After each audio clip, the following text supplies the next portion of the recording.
السلام عليكم ورحمة الله وبركاته.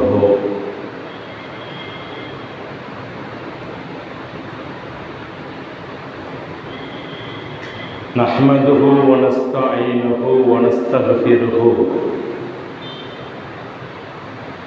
ونؤمن به نتوكل عليه من يهده الله فلا مضل له ومن يضلل فلا هادي له ونشهد أن لا إله إلا الله وحده لا شريك له وأشهد أن محمدا عبده ورسوله. اللهم صل على محمد طب القلوب ودوائها وعافية الأبدان وشفائها ونور الأبصار وضيائها وعلى آله وصحبه أجمعين. رضينا بالله ربا وبالإسلام دينا وبمحمد صلى الله عليه وسلم نبيا ورسولا. قال الرحمن عز وجل: وقل جاء الحق وزهق الباطل إن الباطل كان زهوقا. قال نبينا صلى الله عليه وسلم: إنما الأعمال بالنيات فمن كان هجرته إلى الله ورسوله فهاجر إليه. அளவற்ற அருளாளன், நிகரற்ற நிறைந்த அன்பாளன், நியாய தீர்ப்பு நாளின் அதிபதி, வணங்குவதற்கும் வழிபடுவதற்கும் தகுதியானவன், படைத்து ரட்சித்து பரிபாலனம் செய்கின்ற எல்லாம் வல்ல அல்லாஹுவின் அழகான திருநாமங்களை கூறி வாழ்க்கையில் தூய்மை, வாக்கினில் நேர்மை, ஏழ்மையில் இனிமை கொண்ட முஹம்மதுர் ரசூலுல்லாஹி ஸல்லல்லாஹு அலைஹி வஸல்லம் அவர்கள் மீதும் அவர்களை பின்பற்றிய சங்கை பொருந்திய சஹாபா பெருமக்கள், தாபியீன்கள், வரலாற்று கலை வளர்த்த முஃபஸ்ஸிரீன்கள், அருள்மறை அல் குர்ஆனிற்கும் அதன் தெளிவுரையல் ஹதீஸிற்கும் விரிவுரைகள் பல தந்த வரலாற்று பேராசிரியர்கள், காடுகளில் பாலைகளில் சோலைகளில் தீவுகளில் சொல்லாற்றிய இறைநேச செல்வர்கள் அத்துணை பேர்களின் மீதும் அருள்கள் சங்கமிக்கும் இந்த இனிய ஜும்மாவுடைய நன்னாளில் உலகெல்லாம் தொழுகையை நிறைவேற்றியிருக்கும், இன்னும் நிறைவேற்ற காத்திருக்கும் அனைவர்கள் மீதும் அன்பும் அருளும் நிறைந்த அல்லாஹு ரப்புல் ஆலமீன் உயர்வும் நற்பண்பும் கூடிய நல்வாழ்க்கையை நமக்கு நசீபாக்கி எல்லா விதமான குற்றங்களையும் தவறுகளையும் பிழைகளையும் பொறுத்து மறுமை நாள் ஆகிரத்தில் சுவனத்தில் வாழுகின்ற நற்பேற்றினை நசீபாக்கி தந்தருள்வானாக. கடந்த காலங்களில் அறிந்தும் அறியாமலும் இரகசியமாகவும் பகிரங்கமாகவும் இழைத்திட்ட எல்லா விதமான தவறுகளையும் தன்னுடைய கிருபையின் பொருட்டினால் நன்மையாக மாற்றி அருள் புரிவானாக. பிரம்மாண்டமான உலகில் அகதிகளாய், போர் கைதிகளாய், சிறை கூடங்களிலே சித்திரவேதை அனுபவிப்பவர்களாய், சொந்த நாடுகளில் கூட அகதிகளாய் போர் சுவாசத்திலே வாழ்ந்து கொண்டிருக்கும் பலஸ்தீன் உள்பட பல்வேறு சங்கடங்களை அனுபவிக்கின்ற நாட்டு மக்களுக்கு நல் வாழ்க்கையை அல்லாஹுவே நீ நசீபாக்கி தந்தருள்வாயாக. கண்ணியத்திற்கும் மிகுந்த மேன்மைக்கு உரித்தான எல்லாம் வல்ல அல்லாஹுவின் அற்புதமான நல்லடியார்களே, மிகவும் நேசிக்கக்கூடிய பெரியோர்களே, இளைஞர் பெருமக்களே, 1446 ஆண்டின் ஹிஜ்ரி ஆண்டின் முதல் ஜும்ஆ இன்று. மனித வாழ்க்கையில் மாறாத ஒன்று மாற்றங்கள் தான். மாற்றங்கள் என்பது நிகழ்ந்து கொண்டே இருக்கும். காலங்களில் குளிர்காலம், வெயில் காலம், பனிக்காலம், இலையுதிர் காலம், இன்னும் தட்பவெட்ப சூழ்நிலைகள் எப்படியெல்லாம் மாறுகின்றதோ அதுபோல மனித வாழ்க்கையிலும் ஒரு பிரம்மாண்டமான மாற்றம் ஏற்படும். அந்த மாற்றத்தை நோக்கிய பயணம்தான் ஹிஜ்ராவுடைய பயணம். இஸ்லாமியர்களுக்கென்று ஒரு ஆண்டு தேவைப்பட்ட பொழுது நாட்களை குறிப்பதற்கு, இபாதத்துக்களை அறிமுகம் செய்வதற்கு இஸ்லாமிய ஆண்டு என்று தேவைப்பட்ட பொழுது உமர் ரலியல்லாஹு அன்ஹு அவர்கள் உலகத்தில் 10,000 சதுர கிலோமீட்டரை தன்னுடைய ஒற்றை பார்வையிலே ஈமானை ஏற்றிய சையதுனா உமர் ரலியல்லாஹு அன்ஹு அவருடைய ஆட்சி காலத்தில் அமைக்கப்பட்ட மஷூரா தான் இந்த ஹிஜ்ரி. பெருமானார் பிறந்த நிலையை நாம் வருடக்கணக்காக வைக்கலாம் என்றார்கள், இறந்த நாளை வைக்கலாம் என்றார்கள். பெருமானாருடைய வாழ்க்கையில் எப்பொழுது புரட்சி ஏற்பட்டதோ அந்த நாளையே நாம் வைப்போம் என்று ஹிஜ்ரத் பயணம் மேற்கொண்ட அந்த நாளைத்தான் ஹிஜ்ரி ஆண்டு என்று கணக்கிடப்பட்டு 1445 ஆண்டுகள் நிறைவு பெற்று 46வது ஆண்டின் துவக்கத்தில் இருக்கின்றோம். இந்த ஹிஜ்ரி ஆண்டின் முதல் மாதம் ஷஹ்ருல்லாஹில் முஹர்ரம், அல்லாஹுடைய மாதம் என்று வர்ணிக்கப்பட்ட முஹர்ரம். முஹம்மது ஸல்லல்லாஹு அலைஹி வஸல்லம் ஒரு வார்த்தையில் அழகாக சொல்லுகிறார்கள், அஃதலு சியாமி பாத ரமலான். ரமலானுக்கு நிகரான ஒரு மாதம் கிடையாது. ரமலானுக்கு நிகரான இபாதத்துக்கள் இந்த உலகில் கிடையாது. ரமலானில் தொழுகுவது போல இரவு நேரத்தில் தொழுகை கடமையாக்கப்பட்ட தொழுகைகளும் வேறு மாதங்களில் கிடையாது. ரமலானில் உடலை வருத்துவது போல வேறு எங்கும் எந்த சூழ்நிலையிலும் வருத்துவதும் அனுமதிக்கப்படவில்லை. இன்னும் ஒருபடி மேலே சென்று ரமலானுடைய மாதம் என் மாதம், அதற்கு செய்யப்படக்கூடிய கூலியை, நன்மையை, ஒரு பேரிச்சம்பர கொட்டையினுடைய அளவு செய்த சதக்காவை நான் ஏற்றுக்கொண்டு நானே கூலி தருவதாக அல்லாஹு ஜல்ல ஜலாலுஹு அந்த ரமலானுடைய மாதத்தை சிறப்புப்படுத்தியிருக்கின்றான். தனக்காக நோன்பு வைப்பவர்களுக்கு மாத்திரமல்ல, அதிகாலையில் எழுந்து சகோதர சமுதாயத்தைச் சேர்ந்தவர்கள் எல்லாம் ரமலானின் நோன்பை கடைபிடிப்பதை நாம் இணையதளங்கள் வாயிலாகவும் அவர்களின் பேட்டிகளின் வாயிலாகவும் நாம் படித்து கொண்டே இருக்கின்றோம். பெரும்பான்மையான மருத்துவர்கள் 2 விஷயங்களை கடைபிடித்தே வருகின்றார்கள். நான் ஏற்றுக்கொள்கின்றேன், ஏற்றுக்கொள்ளவில்லை. ஆனால் இஸ்லாத்தில் பிடித்த 2, ஆரோக்கியத்திற்கும் உடல் அகிம்சைக்கும் ஆணவத்தை அடக்குவதற்கும் இறைவன் முன்னால் சமம் என்பதை உடலால் உணர்த்துவதற்குமான ரமலானிய நோன்பு.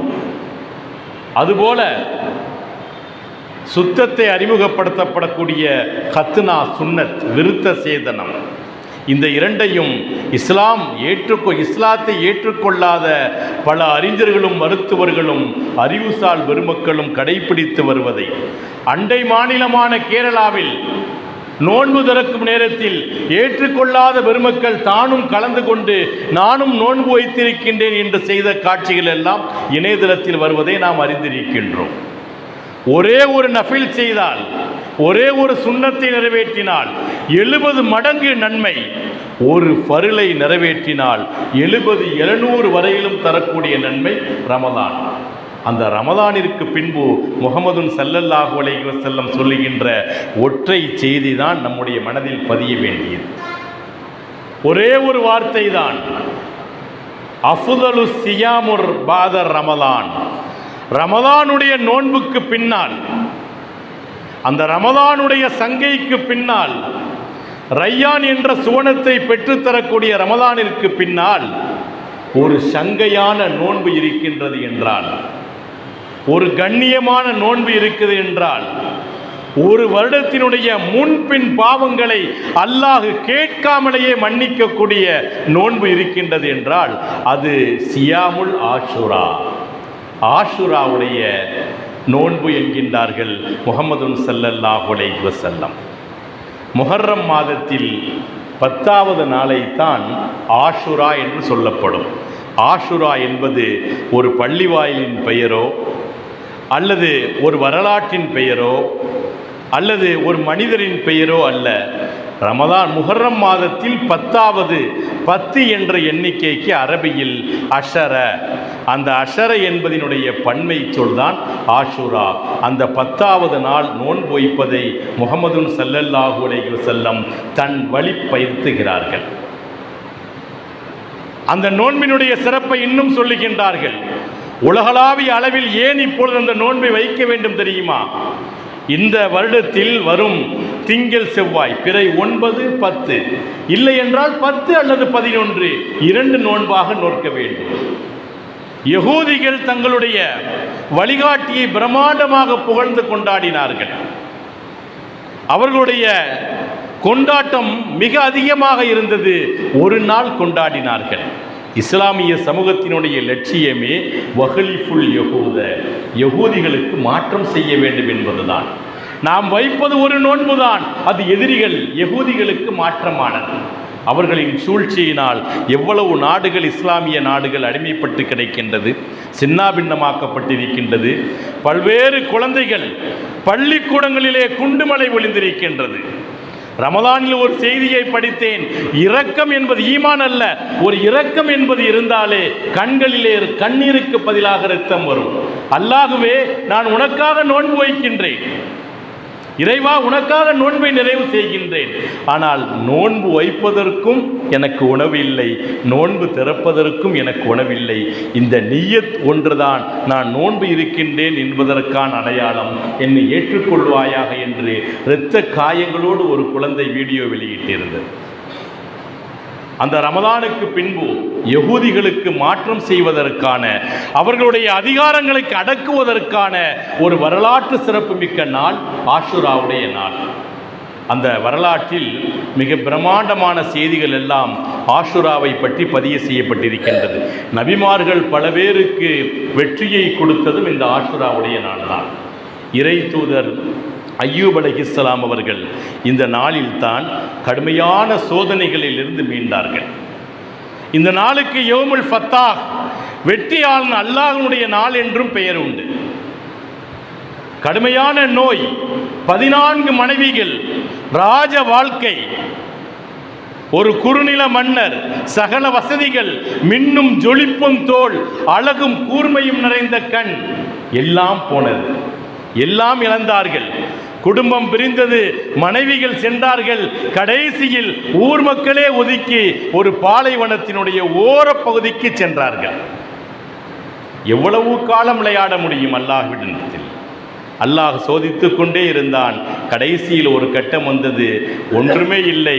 அய்யூப் அலைஹிஸ்ஸலாம் அவர்களோடு கடைசியில் இருந்த மனைவி ரஹீமா அம்மையார் என்று வரலாற்றில் எழுதுகிறார்கள். தன்னுடைய முடியை எடுத்து சிரைத்து அதை விட்டு ஏதாவது ஒரு மருந்து, ஏதாவது ஒரு உணவு வாங்கி வர வேண்டும் என்று நகருக்குள் செல்கின்றார்கள். வந்து பார்த்தால் தன்னுடைய கணவரை காணவில்லை. சந்தோஷத்திலும் பாசத்திலும் சொலிக்கையிலும் தன்னோடு இருப்பவள் மனைவி அல்ல, கணவன் அல்ல. துன்பம் வருகின்ற பொழுது, கஷ்டம் வருகின்ற பொழுது, கண்ணீர் வருகின்ற பொழுது, இதயம் உழுக்குகின்ற பொழுது, நான் இருக்கின்றேன் உனக்கு என்று ஆறுதல் கூறுபவர் தானே மனைவி. சுகபோக வாழ்வை வாழ்ந்துவிட்டு, பிரம்மாண்டமான வாழ்க்கையை வாழ்ந்துவிட்டு கொஞ்சம் டவுன் ஆகின்ற பொழுது எஸ் ஆகுவது அல்ல. அதுதானே இன்பத்திலும் துன்பத்திலும் ரஹிமா அம்மையார் அப்படித்தான் இருந்தார்கள். அந்த துன்பமான நேரத்தில் பாலைவனத்தில் அவ்வளவு கஷ்டம். நீங்கள் ஒரு தடவை இணையதளத்தில் எடுத்து பாருங்கள், அவர்கள் வாழ்ந்த வரலாறு இருக்கின்றது, அவர்களை பற்றி சொன்ன செய்திகள் இருக்கின்றது. கடைசியாக வந்து பார்க்கின்றார்கள், ஒரு அழகான ராஜகுமாரன் அங்கே இருக்கின்றார். ரஹிமா அம்மையார் கண் கலங்கி கேட்கின்றார்கள், தோழரே, இங்கே வயது முதிர்ந்த, உடம்பெல்லாம் புழுக்கள் தொங்கி துர்நாடம் வீசக்கூடிய ஒரு மனிதர் படுத்திருந்தாரே, நீங்கள் கண்டீரா என்று கேட்ட பொழுது அய்யூப் அலைஹிஸ்ஸலாமுடைய மனநிலை எவ்வாறு இருந்திருக்கும்?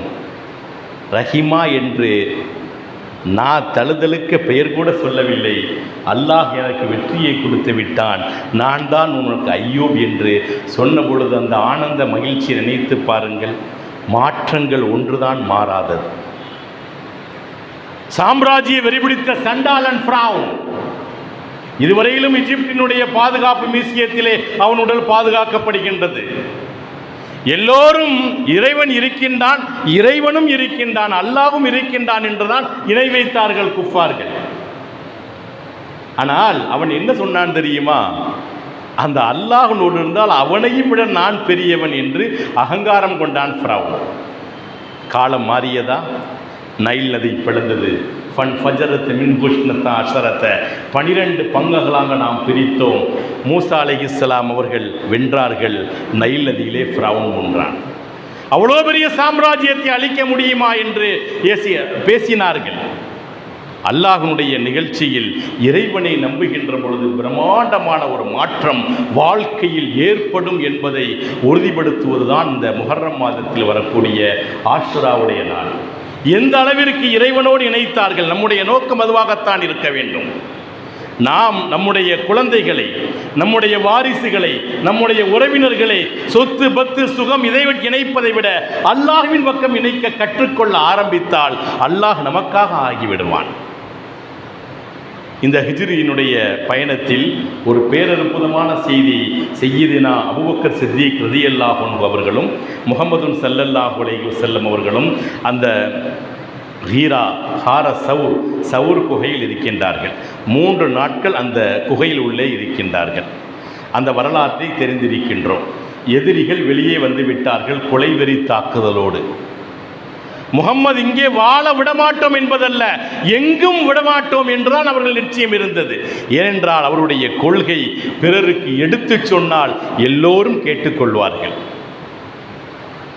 ஒரு ஜாதிகளற்ற சமுதாயம், உயர்வு தாழ்வுகள் இல்லாத சமுதாயம், அல்லாஹ் அக்பர் என்கின்ற ஒற்றை வார்த்தையில் உலகத்தில் உள்ள எல்லா முஸ்லிம்களையும் பணி வைக்கக்கூடிய சமுதாயத்தை முஹம்மது ஸல்லல்லாஹு அலைஹி வஸல்லம் உருவாக்குவார்கள் என்று அரபியர்கள் நம்பிய காரணத்தினால் மக்காவை விட்டு வெளியவே விடக்கூடாது என்று துரத்தினார்கள்.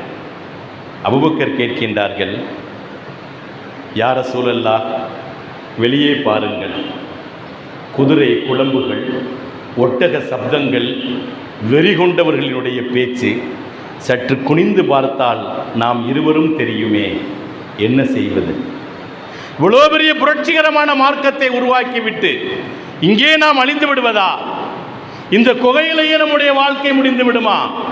முஹம்மது ஸல்லல்லாஹு அலைஹி வஸல்லம் அபூபக்கர் ரலியல்லாஹு அன்ஹு அவர்களுக்கு அந்த சொன்ன வார்த்தை தான் பாதிக்கப்பட்ட ஒவ்வொருவர்களுக்கும் நிவாரணம்.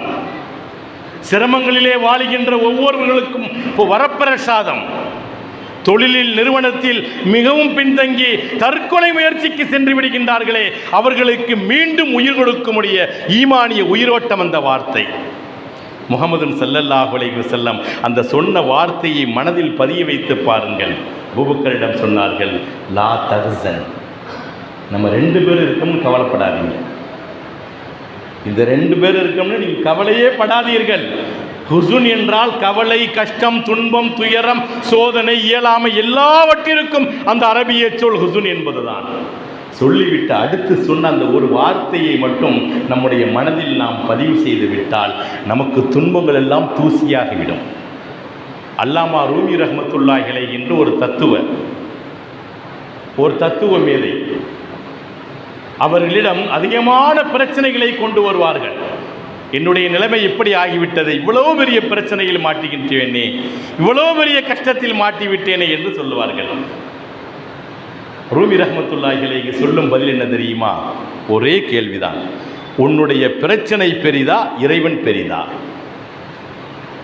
உனக்கு ஏற்பட்டிருக்கக்கூடிய பிரச்சனை, சங்கடம், இது பெரியதா, உலகையெல்லாம் படைத்து ரட்சித்து பரிபாலனமாகிய அல்லாஹ் ரப்புல் ஆலமீன் பெரியவனா என்று கேட்பார்களாம். அல்லாஹ் தான் பெரியவன். அப்படி என்றால் நீங்கள் ஏன் பிரச்சனையை கண்டு நீங்களா அசந்து போகின்றீர்கள்? அந்த பிரச்சனைகளிடம் கவலையிடம் சொல்லுங்கள். உங்களை இயலாமல் படுத்துகின்ற சோம்பேறித்தனத்திடம் சொல்லுங்கள். என்னுடைய ரப்பு அல்லாஹுவாகும், அவன்தான் அக்பர், பெரியவன் என்று சொன்னால் பிரச்சனைகள் இல்லாத இடத்தை நோக்கி சென்றுவிடும். முஹம்மது ஸல்லல்லாஹு அலைஹி வஸல்லம் அபூபக்கருக்கு சொன்ன வார்த்தை, லா தஹ்சன், கவலையே படாத, எந்த சூழ்நிலையும் கவலைப்படாதீர்கள், இன்னல்லாஹ மஅனா, அல்லாஹ் நம்மோடு இருக்கின்றான் என்கின்ற தத்துவ வார்த்தையை, ஒரு உளவியல் ரீதியான மறுமலர்ச்சியை ஏற்படுத்தக்கூடிய அந்த வார்த்தைக்கு பின்பு அபூபக்கர் ரலியல்லாஹு அன்ஹு அவர்கள் உத்வேகமானார்கள் என்பதை விட மதீனாவிற்கு சென்று எவ்வளோ பெரிய மாற்றத்தை ஏற்படுத்தினார்கள். அந்த மாற்றம் மிகப்பெரிய வகையில் இஸ்லாமிய நிகழ்ச்சிகள் உருவாகுவதற்கு, இதுவரையிலும் இஸ்லாம் நீடித்திருப்பதற்கு மகத்தான மாற்றமாகவே அந்த ஹிஜ்ரி இருந்த காரணத்தினால் உமர் ரலியல்லாஹு அன்ஹு அந்த ஹிஜ்ரத் பயணம் நடைபெற்ற அந்த நாளை கணக்கிட்டே ஹிஜ்ரி ஆண்டு துவக்கப்பட்டது. நம்முடைய வாழ்க்கையில் நாம் நினைப்போம் நமக்கு இது முடியாது என்று, நம்மால் இது முடியாது என்று மனிதர்களுடைய எண்ணம் நினைத்து கொண்டே இருப்போம். ஆனால் அல்லாஹ் முடியாத ஒன்றைத்தான் முடிய வைக்கக்கூடியவன். இதுவெல்லாம் எனக்கு நடக்குமா என்று நினைப்போம். ஆனால் அல்லாஹ் நாடினால் நடக்கும் என்ற ஒற்றை சொல்லில் இன்ஷா அல்லாஹ் என்பதில் நடத்தி காட்டுபவன் தான் இறைவன். இறுதியாக ஒரு நிகழ்ச்சியை சொல்லி நிறைவு கூறுகின்றேன். இஸ்லாமியனுடைய அன்றைய எண்ணிக்கை 13 அல்லது 14 மக்காவில் இருக்கும் பொழுது. அப்பொழுதுதான் உமர் ரலியல்லாஹு அன்ஹு கூட இஸ்லாத்திற்கு வரவில்லை. சஹீஹ் புகாரியில் இந்த ஹதீஸ் அழகாக பதிவு செய்யப்படுகின்றது. மாலை நேரத்தில் முஹம்மது ஸல்லல்லாஹு அலைஹி வஸல்லம் மக்காவை விட்டு ஒரு ஜஸ்ட் சின்ன வாக்கிங் மாதிரி வெளியே போகிறாங்க. அப்படி வெளியே போகும் பொழுது யாருமே இல்லை. அரபியர்களுடைய பழக்கம் என்பதை விட ஒரு பயணம் புறப்படுவதுடைய சுன்னத் என்பதென்றால் அதிகாலையில் ஃபஜ்ர் தொழுகைக்கு பின்புதான் வெளியே கிளம்புவார்கள். இரவில் எங்கேயாவது தங்கிவிடுவார்கள். இரவு நேரத்தில் அரபியர்கள் பயணம் செல்ல மாட்டார்கள். இது அவர்களுடைய பழக்கம். முஹம்மது ஸல்லல்லாஹு அலைஹி வஸல்லம் அப்படி மாலை நேரத்தில், அப்போ 30 தொழுகை எதுவுமே மேராஜ் எதுவுமே கடமையாகலை, 13 பேர் தான். போகும் பொழுது அந்த பாலைவனத்தில் ஒரு புள்ளி, ஒரு கருப்பு புள்ளி தெரியுது. நபிகளார் பார்க்கின்றார்கள், இது என்ன புள்ளி? கொஞ்சம் பக்கத்தில் போனால் புள்ளி பெருசாகுது. இன்னும் கொஞ்சம் தள்ளி போகிறாங்க, பெருசாகுத என்று இன்னும் தள்ளி போக போக அது ஒரு உருவமாகின்றது. சொல்லும் செய்தி புகாரியில் முதல் பாகத்தில் பதிவு செய்யப்பட்டிருக்கின்றது. முதல்ல பார்க்கும் பொழுது ஒரு புள்ளி, நெருங்கி போகும் பொழுது பெரிதாகின்றது, இன்னும் சற்று வேகமாக நெருங்கின்றார்கள், அது ஒரு மனித உருவம் போல் ஆகின்றது. இன்னும் பக்கத்திற்கு சென்றால் அது வயதான ஒரு 90 வயதை தாண்டி உள்ள ஒரு மூதாட்டி 2-3 சுமைகளை வைத்துக்கொண்டு, ஒரு தோள்பையை வைத்துக்கொண்டு நடக்க முடியாமல் தள்ளாடி கொண்டிருக்கின்றால். அந்த காட்சி தான் தூரத்தில் இருக்கும்போது இப்படி தெரிந்திருக்கின்றது. முஹம்மது ஸல்லல்லாஹு அலைஹி வஸல்லம் நேராக சென்றார்கள் அந்த அம்மாவிடம். அம்மா, இந்த உங்களை பார்த்தா மக்காவுடைய நடை, மக்காவுடைய உடை, இந்த ஹிஜாஸ் பிரதேசத்தினுடைய நிகழ்ச்சிகள் எல்லாம் தெரிகின்றது, இந்த நேரத்தில் எங்கே போகிறீங்க? அந்த அம்மா சொன்னார்கள், நான் பாரம்பரியமாக லாத் உஸ்ஸா என்ற இந்த கொள்கையைத்தான், தெய்வத்தைத்தான் வணங்கி கொண்டிருக்கின்றேன். ஆனால் இப்பொழுது சமீப காலமாக ஒரு மனிதர் மக்காவிற்கு இருக்கின்றாராம். அவர் சொல்லுவதை எல்லோரும் கேட்கின்றார்கள். மன்னர்கள் தூதனுப்புகின்றார்கள். எங்களுக்கெல்லாம் வாழ்வே கிடையாதா என்று மலத்தை அள்ளி சுமந்தவர்கள் கூட மஜ்லிஸில் முன்னால் அமர வைக்கப்படுகின்ற சமத்துவத்தை போதிக்கின்றார்கள். அவருடைய குரலை அல்ல, அவரை கூட என் பார்க்க கூடாது என் கண்ணால் என்று கூறி நான் மக்காவை விட்டே போகின்றேன் என்கின்றார்கள். சொல்றது யார்கிட்ட? முகமது ஸல்லல்லாஹு அலைஹி வஸல்லம். நம்முடைய நிலையை நினச்சி பாருங்கள். உன்னை பார்க்கவே உன் மூஞ்சிலே முழிக்க மாட்டேன் அப்படின்னு சொன்னால் நம்ம என்னுடைய ரியாக்ஷன் நம்முடைய எப்படி ஆகும்னு. அப்படியாம்மா, சரி அல்ஹம்துலில்லாஹ். இப்போ எங்கே போகிறீங்க? நான் கொஞ்சம் தூரம் நான் அந்த ஊரை விட்டு போகிறேன். சரி, நீங்கள் ஊரை விட்டு போகிறதும் போகாதும் உங்கள் விஷயம். அந்த சுமைகள் வயது புதிந்த தாய் நீங்கள், என்னுடைய தாயாருக்கு நிகராக இருக்கின்றீர்கள். அந்த சுமைகளை பூரா என்னிடம் கொடுங்கள், நான் தூக்கி வருகின்றேன். ஏதோ ஒரு கூலிக்காரர் அந்த அம்மாவும் அந்த சுமையெல்லாம் கொடுத்துட்டாங்க. தன்னுடைய திடகாத்திரமான உடலில் அந்த சுமைகளை தூக்கி கொண்டு தோள் பையில் தண்ணீரை வைத்து கொண்டு கொஞ்சம் தூரம் போன உடனே இங்கே இறக்கி வச்சிருப்பா அப்படின்னு சொன்னாங்க. இறக்கி வைத்தவுடன் அந்த அம்மா அந்த சுருக்கு பை, பழைய காலத்து திருகம் வைக்கக்கூடிய அந்த பையை எடுத்து கொஞ்சம் காசு எடுத்து இதை வச்சுக்கோன்னு சொன்னாங்க. முகமது ஸல்லல்லாஹு அலைஹி வஸல்லம் சொன்னார்கள், எனக்கும் மக்கா தான், நானும் மக்காவினுடைய பாரம்பரியத்தை சேர்ந்தவன் தான். ஆனால் நீங்கள் இந்த இரவு நேரத்தில் தள்ளாடி இவ்வளவு சுமைகளோடு சென்றதை என்னால் பார்த்து கொண்டு இருக்க முடியவில்லை, ஒரு உதவிக்காக நான் வந்தேன் என்று சொன்னவுடன் அந்த தாயார் யோசித்தார்கள், மக்காவில் இப்படி ஒரு ஆத்மாவா? எல்லா மக்காவுடைய ஐயாமுல் ஜாஹிலியா மடமையின் காலம் என்று நமக்கு நல்லாவே தெரியும். இப்படி ஒரு மனிதரா? யோசிக்கவே முடியவில்லையே என்று சொல்லிவிட்டு சரி நீ போ என்று சொல்கின்றார்கள். முகமது நபி 2 ஸ்டெப் எடுத்து வச்சிட்டாங்க. இந்த அம்மாவுக்கு மனசு கேட்கல, நான் மக்காவில் பார்க்கவே இல்லையே, நீ யார்? முகமதுன்னு சொன்னார்கள், எந்த முகமதை பார்க்கக்கூடாது என்று நீங்கள் ஊரை விட்டு செல்கின்றீர்களோ அந்த முகமது தான் நான், உங்களுக்கு உதவ வந்திருக்கின்றேன் என்ற பொழுது அந்த அம்மா சொன்ன வார்த்தை என்ன தெரியுமா? நிச்சயமாக இந்த மக்காவில் அல்ல, இந்த உலகத்திலேயே இப்படி ஒரு சுயநலமற்ற ஒரு பொதுநலவாதியை நான் பார்க்கவே முடியாது. நல்ல வேளை என்னுடைய சுமைகளை கொண்டு வந்தீர்கள், அடைக்கப்பட்டுடைய என் இதயத்தின் கதவை திறந்தீர்கள், என்னையும் இணைத்துக் கொள்ளுங்கள், நானும் கலிமா சொல்லுகின்றேன் என்று கலிமாவை ஏற்றுக்கொண்டார். வாழ்க்கையில் மாற்றங்கள் என்பது மாறாத ஒன்று. துன்பங்கள் கஷ்டங்கள் எல்லாம் வரலாம், எல்லாவற்றையும் மாற்றுவதற்கான முயற்சிகள் இஸ்லாம் அழகாக கூறியிருக்கின்றது. நம்முடைய வாழ்க்கையிலும் இபாதத்தின் பக்கம், நன்மையின் பக்கம், சத்தியத்தின் பக்கம், பொதுநலத்தின் பக்கம் நாம் நம்மை மாற்றிக்கொள்வோம். இந்த உலகம் நமக்காக அனுசரணையோடு வரவேற்கும், மறுமை நாள் சுவனமும் நமக்கு நசீபாகும் என்ற வார்த்தைகளோடு நிறைவு செய்கின்றேன். வாஹிர் தவ்ஆனா அனில் ஹம்துலில்லாஹி ரப்பில் ஆலமீன். அஸ்ஸலாமு அலைக்கும்.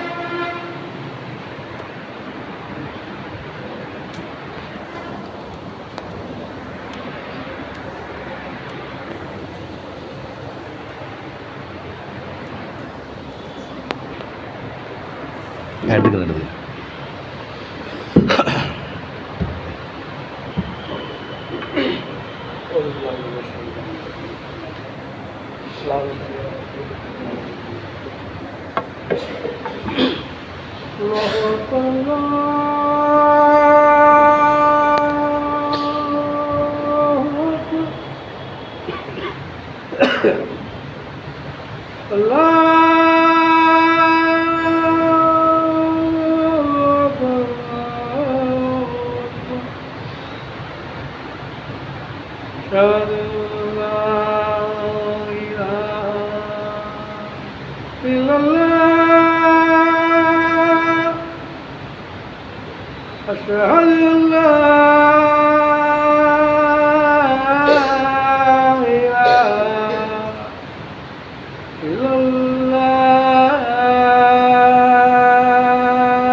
أشهد أن محمد رسول الله.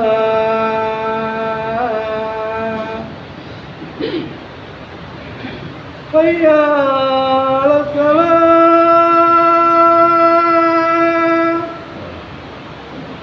حي على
Alhamdulillahi Rabbil Alameen. Wassalatu wassalamu ala ashrafil mursaleen wa ala alihi tayyibin at-tahirin wa azwajihi wa dhurriyyatihi wa ahli baytihi ajma'in. أشهد أن لا إله إلا الله وحده لا شريك له وأشهد أن محمدا عبده ورسوله. يا أيها الناس أوصيكم عباد الله يا معشر الحاضرين اتقوا الله. يا أيها الإخوة الإسلامية واعبدوا الله. قال الرحمن عز وجل وقل ربي أدخلني مدخل صدق واخرجني مخرج صدق واجعل لي من لدنك سلطانا نصيرا. وقل جاء الحق وزهق الباطل إن الباطل كان زهوقا. قال نبينا صلى الله عليه وسلم إنما الأعمال بالنيات فمن كان هجرته إلى الله ورسوله فهاجر إليه. وقال نبينا صلى الله عليه وسلم أفضل الصيام بعد رمضان صيام العاشوراء شهر الله المحرم. بارك الله لنا ولكم في القرآن العظيم ونفعنا بالآيات والذكر الحكيم. إنه تعالى جواد كريم ملك كريم بر رؤوف رحيم ورب حليم.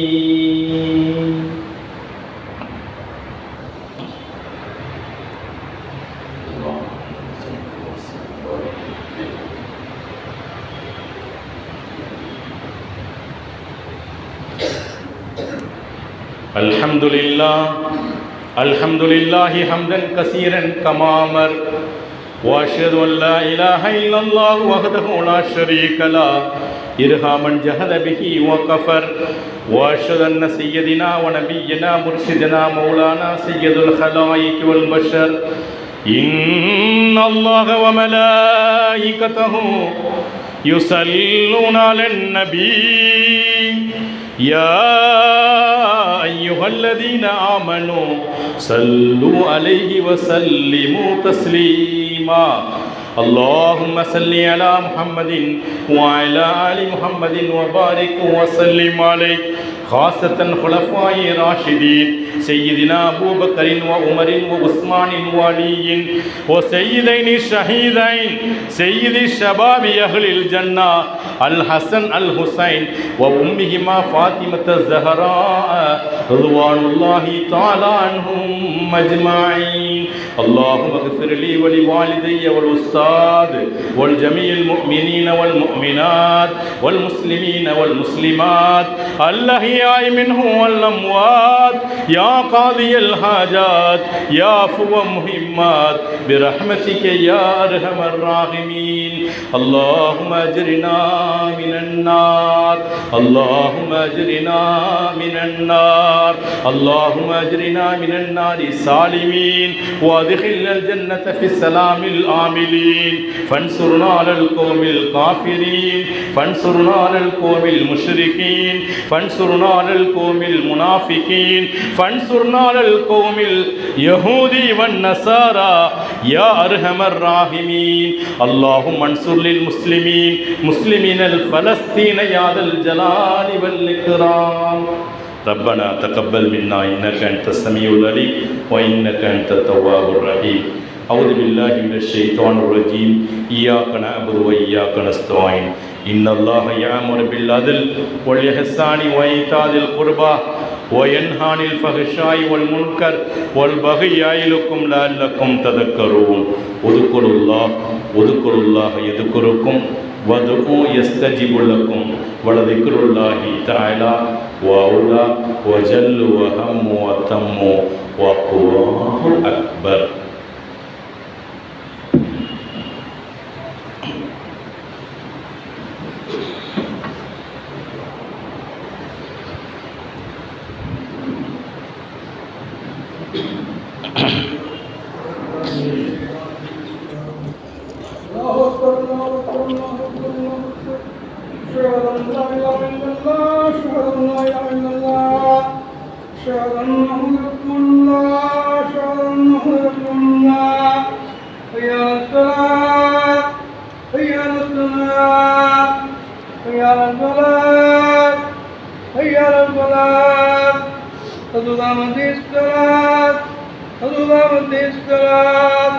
الله أكبر الله أكبر لا إله إلا الله.